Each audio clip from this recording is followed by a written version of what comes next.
The Daxamite Armada streaked towards Earth in attack formation, plasma cannons primed, and ready to turn the human homeworld into a smoking ruin. Lieutenant Charles Jones stared at the sensor readouts on the bridge of the UES Dauntless in disbelief. Hundreds of warships, each one bristling with enough firepower to level a continent.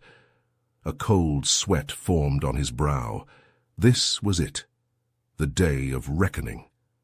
The ruthless Emperor Vortis had finally decided to eliminate the human threat once and for all. Charles pictured his father, the old admiral, probably watching the news feeds in ashen horror right now. His brother, bright-eyed and eager, preparing to graduate from the academy in a few months. Would he even live to see that day? The fate of all Charles held dear.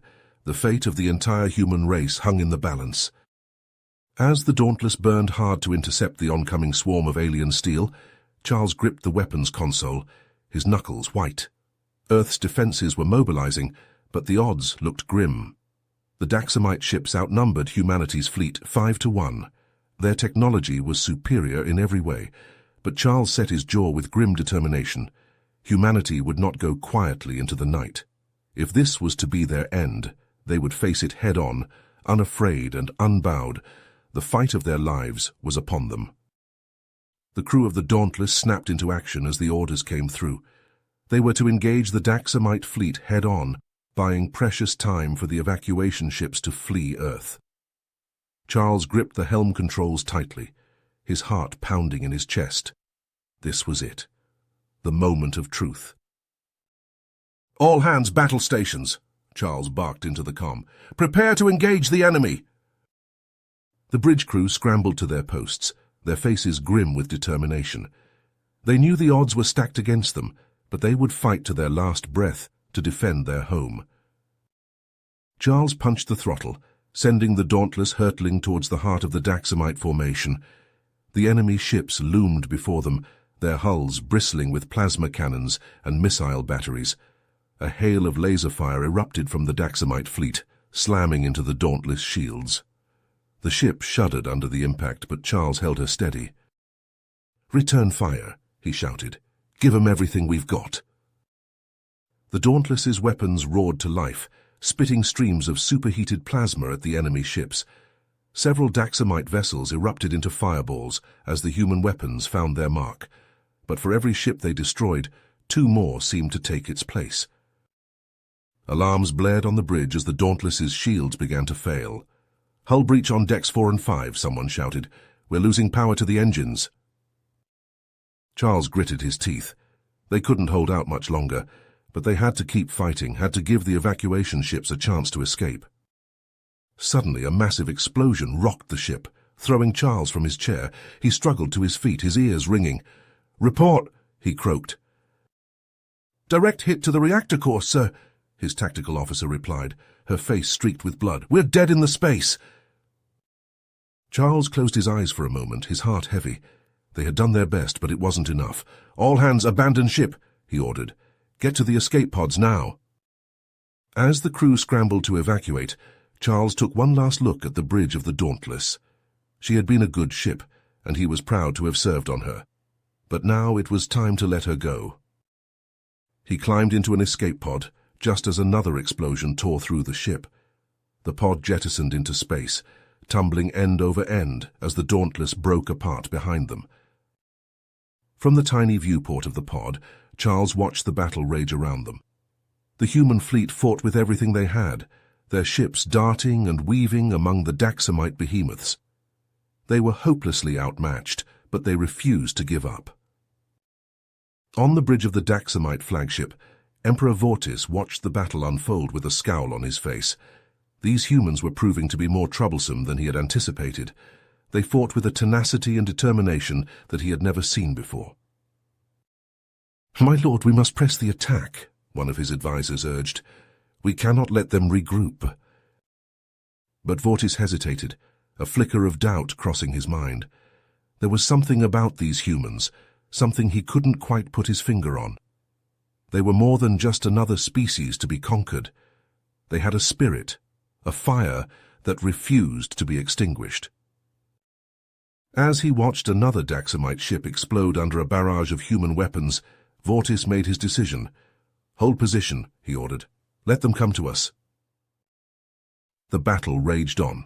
The space around Earth lit up with the flashes of weapons fire and the glow of burning ships. Charles and his crew drifted in their escape pod, watching helplessly as their comrades fought and died. Just when all seemed lost, a flicker of hope appeared on the horizon. The UES Resilient, one of the most powerful ships in the human fleet, burst through the Daxamite lines, its weapons blazing. It scooped up Charles's escape pod and the other survivors, bringing them aboard. The captain of the Resilient greeted Charles as he stumbled onto the bridge. "Lieutenant Jones, I'm Captain Alvarez," he said.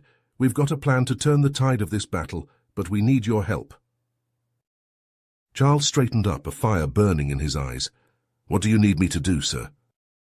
"Earth's planetary defense grid is online," Alvarez explained. "We're going to lure the Daxamites within range, then hit them with everything we've got. I need you to lead a squadron of fighters in a direct assault on their flagship, take out their command and control, and we might just have a chance." Charles nodded, his jaw set with determination. "I'm on it, sir." He raced to the hangar bay, where a sleek fighter jet awaited him. As he climbed into the cockpit, he felt a sense of purpose wash over him. This was his chance to make a difference, to strike a blow against the Daxamite invaders. With a roar of engines, Charles and his squadron launched into space. Arrowing towards the Daxamite flagship, they dodged and weaved through the enemy fire, their weapons spitting streams of plasma at the massive ship. As they closed in, Charles could see the flagship's bridge looming before them. This was it, the moment of truth. With a final burst of speed, he aimed his fighter directly at the heart of the enemy ship, his finger hovering over the trigger. The fate of Earth hung in the balance, and Charles was determined to do whatever it took to save his home and his people. Charles gripped the controls of his fighter jet, his heart pounding in his chest, as he led his squadron towards the looming bulk of the Daxamite flagship.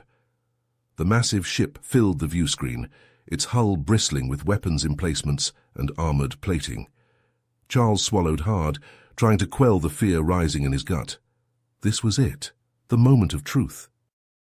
"All right, people," he said over the comm, his voice steady despite the adrenaline coursing through his veins. "We've got one shot at this. Stay tight and watch each other's backs. We breach the hull, fight our way to the bridge, and take out the Emperor. Simple as that." A chorus of affirmatives came back over the comm as the other pilots steeled themselves for the fight ahead. Charles glanced at the tactical display, watching as the rest of the human fleet moved into position around the Daxamite Armada. It was a coordinated attack, timed to coincide with the activation of Earth's planetary defense grid. As if on cue, the grid came to life, its orbital weapon platforms and ground-based missile launchers unleashing a barrage of fire on the Daxamite ships. The enemy vessels reeled under the onslaught, their shields flickering and failing as the advanced human weaponry tore through their defenses. Charles couldn't help but feel a surge of pride at the sight.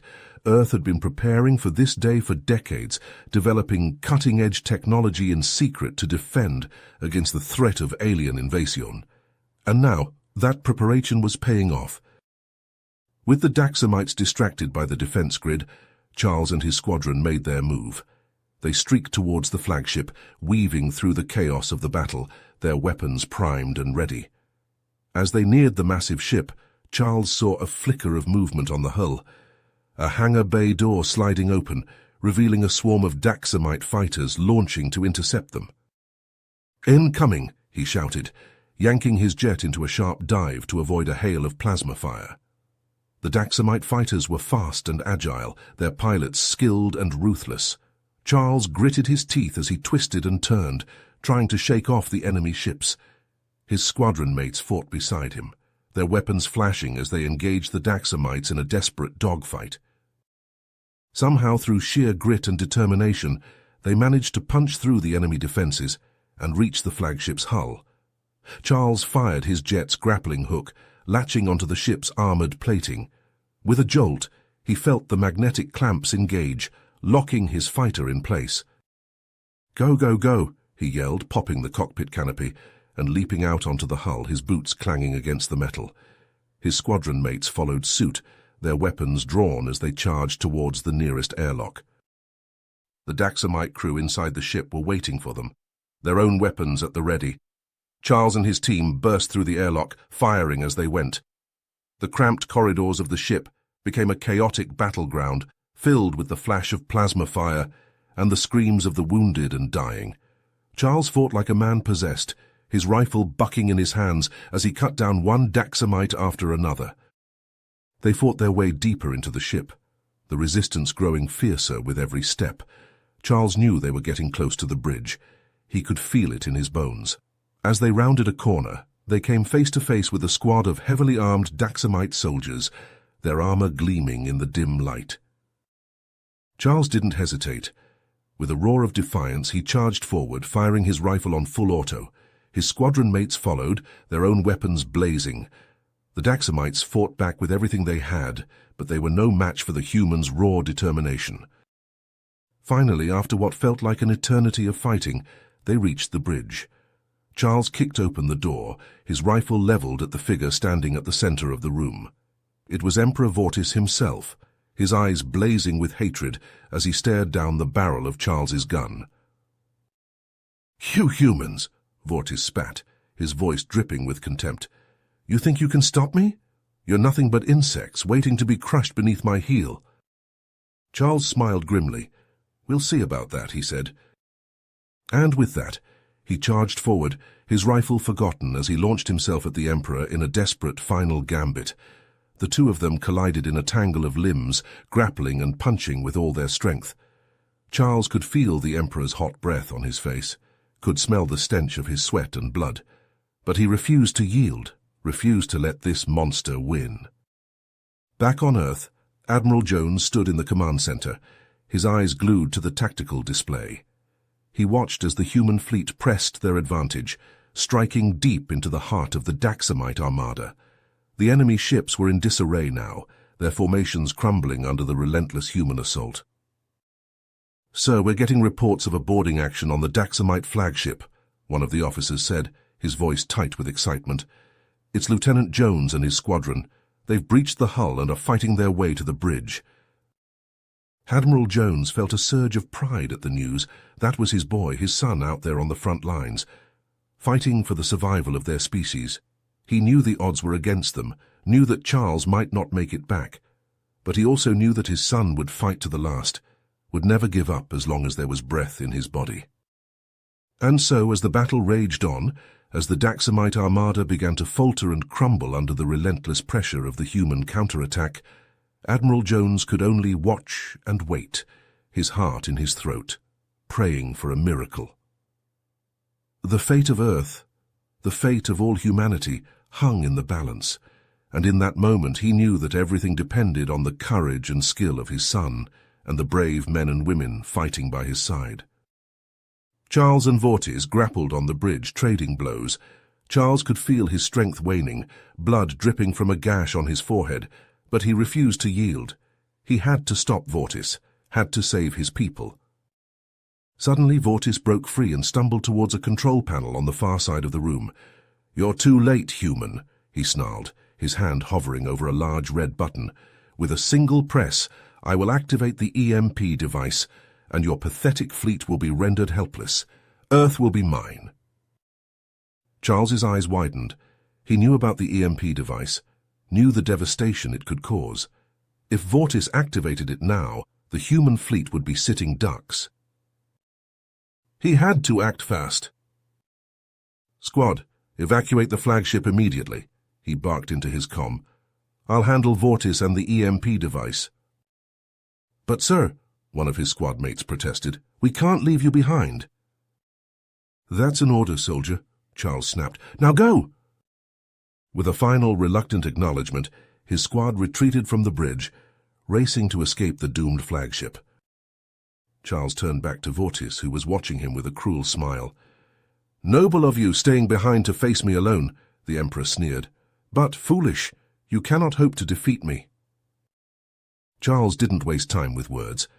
He charged forward, tackling Vortis to the ground before he could press the button. They rolled across the floor, exchanging punches and kicks. Charles could feel his ribs crack, could taste blood in his mouth. But he fought on, driven by a desperate need to protect his home and his people. In a final desperate move, Charles managed to wrap his hands around Vortis's throat, squeezing with all his strength. The Emperor thrashed and struggled, but Charles held on, even as his vision began to blur and darken at the edges. Finally, with a sickening crunch, Vortis went limp. Charles staggered to his feet, his breath coming in ragged gasps. He knew he didn't have much time. The EMP device was still charging, its activation imminent. He stumbled to the control panel, his blood-slick fingers fumbling over the buttons and switches. He had to find a way to sabotage the device to prevent it from firing. But as he worked, he could feel his strength failing, his injuries taking their toll. He was losing too much blood, his vision fading in and out. With a final, desperate effort, he slammed his fist down on the panel, hoping against hope that he had done enough. And then the world exploded around him. On the bridge of the UES Resilient, Admiral Jones watched in horror as the Daxamite flagship erupted in a blinding flash of light. The EMP device had detonated prematurely, consuming the ship and everything on board, including his son. "All ships fall back," he ordered, his voice cracking with grief. "Get clear of the blast radius." The human fleet raced to escape the expanding energy wave, their engines straining to the limit. Behind them, the Daxamite Armada was caught in the maelstrom, their ships twisting and shattering like toys in the hands of an angry god. It was a victory, but at a terrible cost. As the last of the human ships limped away from the battlefield, Admiral Jones bowed his head, tears streaming down his face. His son was gone, along with so many other brave men and women. They had given their lives to defend Earth, to protect their home and their loved ones.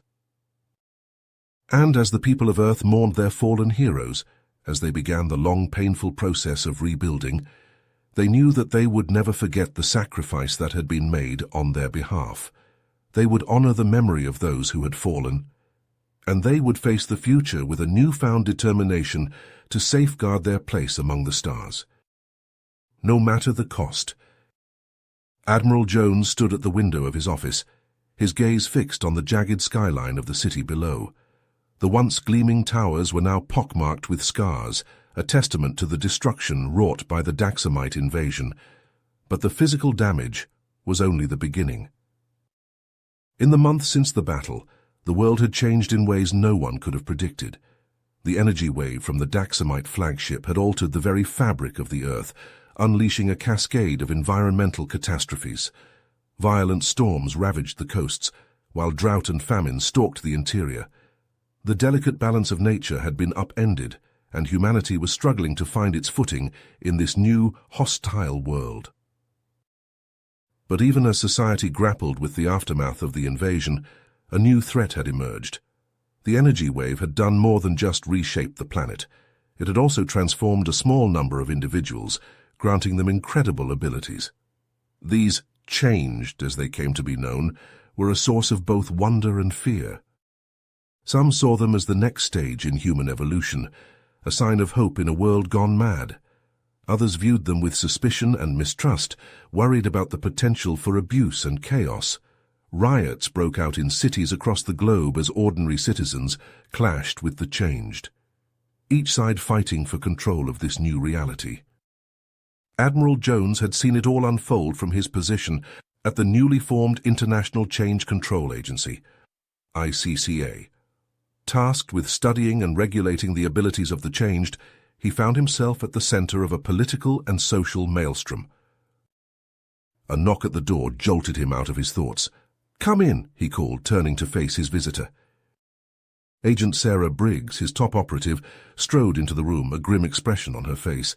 "Sir, we have a situation," she said, her voice tight with tension. "Don't we always these days?" Admiral Jones said with a humorless chuckle. "What is it this time?" "One of our informants just reported in," Briggs said, handing him a tablet with a video feed. "They've uncovered evidence of a group of changed individuals communicating with what appears to be remnants of the Daxamite forces." Admiral Jones felt his blood run cold as he watched the footage. There, on the screen, were a group of individuals with glowing eyes and crackling auras of energy, conversing with a holographic projection of a Daxamite commander. "This can't be happening," he muttered, his mind racing with the implications. "So I'm afraid it gets worse, sir," Briggs said, her face grim. "From what we can gather, they're plotting to use their powers to stage a coup, to take control of Earth's governments and pave the way for another Daxamite invasion." Admiral Jones sank into his chair, his head spinning. It was the nightmare scenario he had always feared, the reason he had pushed so hard for the creation of the ICCA. But now that it was here, he found himself at a loss. He thought back to the day of the final battle, to the moment when he had watched his son's fighter jet disappear into the maelstrom of the energy wave. The pain of that loss still haunted him, driving him forward in his quest to protect the world his son had died to save.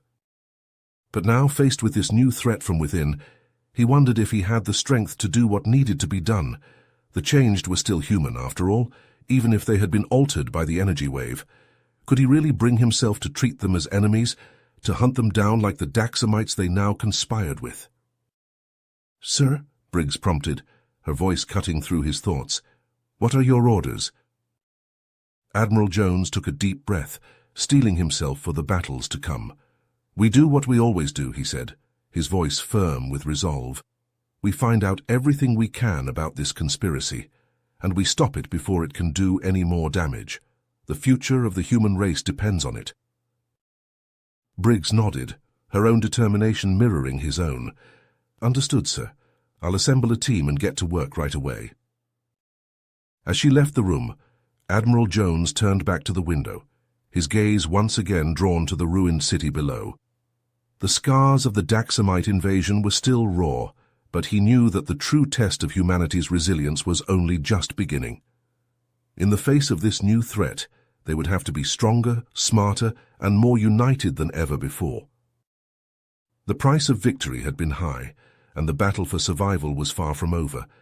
But as long as there were still those willing to fight for what was right, Admiral Jones knew that there was still hope for a better future. He glanced at the framed photo on his desk, a picture of himself and his son in happier times. "I won't let you down, Charles," he whispered, his voice thick with emotion. "I promise you, I'll keep fighting, no matter what it takes." With a heavy heart and a steely resolve, Admiral Jones set to work, ready to face whatever challenges lay ahead. The world had changed, but the human spirit remained unbroken, and he would do everything in his power to ensure that it stayed that way. You have reached the end of the story. If you enjoyed this story and want to support us, please leave a like and subscribe to our channel, and for every comment that says 88, I will heart every single one of them. Thank you for your time.